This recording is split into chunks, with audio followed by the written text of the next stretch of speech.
ପ୍ରତିଷ୍ଠା ଦିବସ କଂଗ୍ରେସ ଆଜି ପାଳନ କରୁଛି। କେମିତି ଆଜି କଂଗ୍ରେସକୁ ସବୁ ଦଳୀୟ ନେତାକର୍ମୀ ମନେ ପକାଉଛନ୍ତି ଆଉ କଂଗ୍ରେସର ଯେଉଁ ଆଭିମୁଖ୍ୟ ଥିଲା ଭାରତକୁ ଆଗକୁ ବଢ଼ାଇବାରେ କେମିତି ତାକୁ ସମର୍ଥ ହେଉଛନ୍ତି? କଂଗ୍ରେସ ଦଳ ପୁରାତନ ସର୍ବବୃହତ୍ ଦଳ ଭାରତବର୍ଷ ନୁହେଁ ସମଗ୍ର ବିଶ୍ୱ। ତାର ପ୍ରତିଷ୍ଠା ଦିବସ ହେଉଛି ଡିସେମ୍ବର 28 ଏବଂ ସବୁ ବର୍ଷ ଏ ପ୍ରତିଷ୍ଠା ଦିବସ ପାଳନ କରାଯାଏ। କଂଗ୍ରେସର ଇତିହାସ କଂଗ୍ରେସର କାର୍ଯ୍ୟକ୍ରମ ବିଷୟରେ ମଧ୍ୟ ଆଲୋଚନା ହୁଏ। ଆଜି ତ୍ରିରଙ୍ଗା ତଳେ ସମସ୍ତଙ୍କୁ ଶପଥ ନେବା ସମୟ ଆସିଛି ପୁଣି ଥରେ, କାରଣ ଭାରତବର୍ଷ ଯେଉଁଭଳି ଭାବରେ ଯେଉଁ ଦିଗରେ ବର୍ତ୍ତମାନ ଗତି କରୁଛି, ଭାରତର ଅଖଣ୍ଡତା ଭାରତର ସାର୍ବଭୌମତା ଉପରେ ସଙ୍କଟ ମଧ୍ୟ ଆସିଛି। ବର୍ତ୍ତମାନ ଶାସନ ବିଭିନ୍ନ ଧର୍ମଭିତ୍ତିକ ଜାତିଭିତ୍ତିକ ରାଜନୀତି ବ୍ୟସ୍ତ ହୋଇ ବର୍ତ୍ତମାନକୁ ଦେଶକୁ ଖଣ୍ଡ ବିଖଣ୍ଡ କରିବାରେ ଯେଉଁଭଳି ପ୍ରୟାସ ଚାଲିଛି କେନ୍ଦ୍ରରେ, ତାକୁ ପ୍ରତିହତ କରିବାକୁ ପଡ଼ିବ। ଗଣତନ୍ତ୍ର ଆଜି ସୁରକ୍ଷିତ ନୁହଁ। ଗଣତନ୍ତ୍ରକୁ ବିପଦ ଆସିଛି, ଗଣତନ୍ତ୍ର ପ୍ରତି ଆହ୍ୱାନ ଆସିଛି।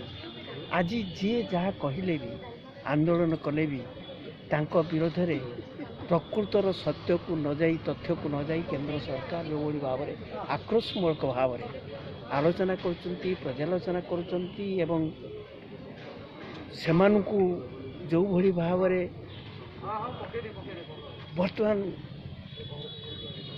ସେମାନଙ୍କ ବିଷୟରେ ଯେଉଁଭଳି ଆଚରଣ ବ୍ୟବହାର କରୁଛନ୍ତି, ଉଚ୍ଚାରଣ କରୁଛନ୍ତି।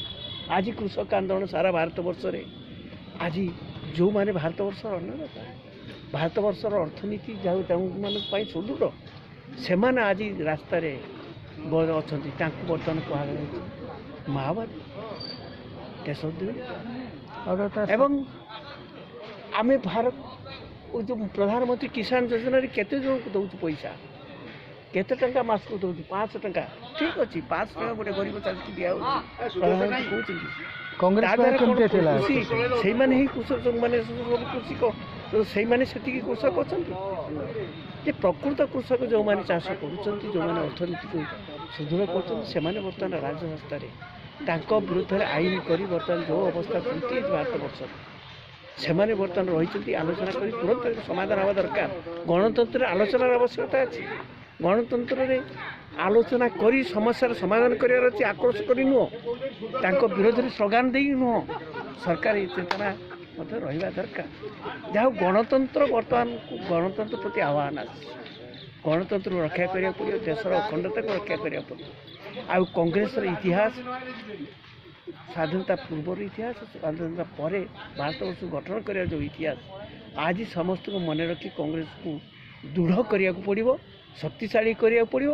ଭାରତର ଅଖଣ୍ଡତା ସାର୍ବଭୌମତ୍ୱ କଂଗ୍ରେସ ଦଳର ଯେଉଁ ବଳିଦାନ, ତାକୁ ବି ମଧ୍ୟ ସ୍ମରଣ କରିବାକୁ ପଡ଼ିବ ଏବଂ କଂଗ୍ରେସ ଦଳକୁ ସୁଦୃଢ଼ କରିବାକୁ ପଡ଼ିବ। ଆଜି ସେଥିପାଇଁ ସମସ୍ତଙ୍କୁ ସଂକଳ୍ପ ନେବାକୁ